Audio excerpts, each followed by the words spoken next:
مسیح میں آپ سب کو سلام۔ ڈیلی بائبل آج کی تلاوت امثال 27 باب۔ کل کی بابت گھمنڈ نہ کر، کیونکہ تو نہیں جانتا کہ ایک ہی دن میں کیا ہوگا۔ غیر تیری ستائش کرے نہ کہ تیرا ہی منہ، بیگانہ کرے نہ کہ تیرے ہی لب۔ پتھر بھاری ہے اور ریت وزن دار ہے، لیکن احمق کا جھنجھلانا ان دونوں سے گراں تر ہے۔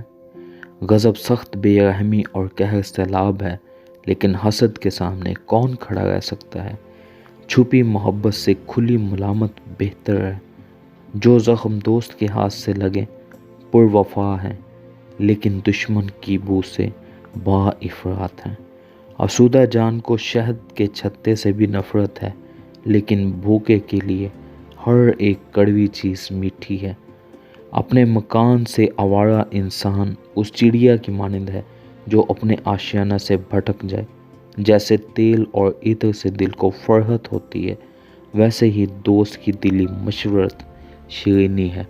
اپنے دوست اور اپنے باپ کے دوست کو ترک نہ کر، اور اپنی مصیبت کے دن اپنے بھائی کے گھر نہ جا، کیونکہ ہمسایہ جو نزدیک ہو اس بھائی سے جو دور ہو بہتر ہے۔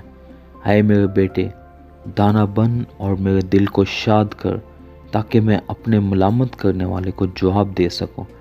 ہوشیار بلا کو دیکھ کر چھپ جاتا ہے، لیکن نادان بڑھے چلے جاتے ہیں اور نقصان اٹھاتے ہیں۔ جو بیگانہ کا ضامن ہو اس کے کپڑے چھین لے، اور جو اجنبی کا ضامن ہو اس سے کچھ گرو رکھ لے۔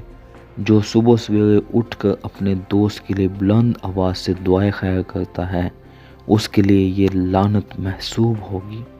جھڑی کے دن کا لگاتار ٹپکا اور جھگڑالو بیوی یکساں ہیں۔ جو اس کو روکتا ہے ہوا کو روکتا ہے، اور اس کا داہنا ہاتھ تیل کو پکڑتا ہے۔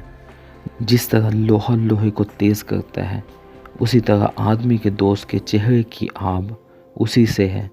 جو انجیر کے درخت کی نگہبانی کرتا ہے اس کا میوہ کھائے گا، اور جو اپنے آقا کی خدمت کرتا ہے عزت پائے گا۔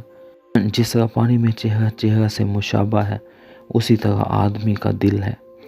جس طرح پاتال اور ہلاکت کو آسودگی نہیں، اسی طرح انسان کی آنکھیں سیر نہیں ہوتی۔ جیسے چاندی کے لیے کٹھالی اور سونے کے لیے بھٹی ہے، ویسے ہی آدمی کے لیے اس کی ستائش ہے۔ اگرچہ تو احمق کو اناج کے ساتھ اکھلی میں ڈال کر موصل سے کوٹے، تو بھی اس کی حماقت اس سے کبھی جدا نہ ہوگی۔ اپنے ریوڑوں کا حال دریافت کرنے میں دل لگا، اور اپنے گلوں کو اچھی طرح سے دیکھ، کیونکہ دولت سدا نہیں رہتی، اور کیا تاجوری پشت در پشت قائم رہتی ہے۔ سوکھی گھاس جمع کی جاتی ہے، پھر سبزہ نمایاں ہوتا ہے، اور پہاڑوں پر سے چارہ کاٹ کر فراہم کیا جاتا ہے۔ برے تیری پوشش کے لیے ہیں، اور بکریاں تیرے میدانوں کی قیمت ہیں، اور بکریوں کا دودھ تیری اور تیرے خاندان کی خوراک اور تیری لونڈیوں کی گزران کے لیے کافی ہے۔ آمین۔ خدا ان کا کلام پڑھے اور سنے جانے میں اس کی برکت ہو۔